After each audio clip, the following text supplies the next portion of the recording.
এই নাও। এটা কি? ওটা তেলাকচুর পাতার বড়া, খেয়ে দেখো। এটা কি লঙ্কার পিন্ডি করেছো নাকি? না না, ওটা তেলাকচুর শাক বাটা। খেয়ে তো দেখো, ওরকম মুখটা করেছো কেন? এটা কি? ডাল? ডালের মধ্যে কি এগুলো? ঘাস?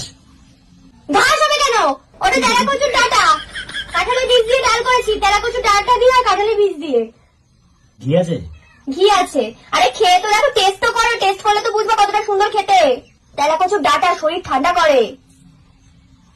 আরেকটা জিনিসও আছে, তেলাকচুর যে ফল হয় না, ওই তো বাবা দিয়ে নিয়ে না, তো বাবা দিয়ে তেলাকচু ওখান থেকে সব কচুগুলো তুমি তুলেছো? আমি তো জঙ্গল পরিষ্কার করেছো। আরে বাবা, চাটনিও আছে তেলাকচুর ফলে। বাবার তোকে আমি কি তেলাকচু? টেস্ট তুমি ঘি দ্বারা টেস্ট করতে হবে না, মানে বড়টা খাবার। এটা কি লঙ্কা দিয়ে পাতা দিয়ে টমেটো দিয়ে বেটেছি, রসুন দিয়ে ফোড়ন দিয়ে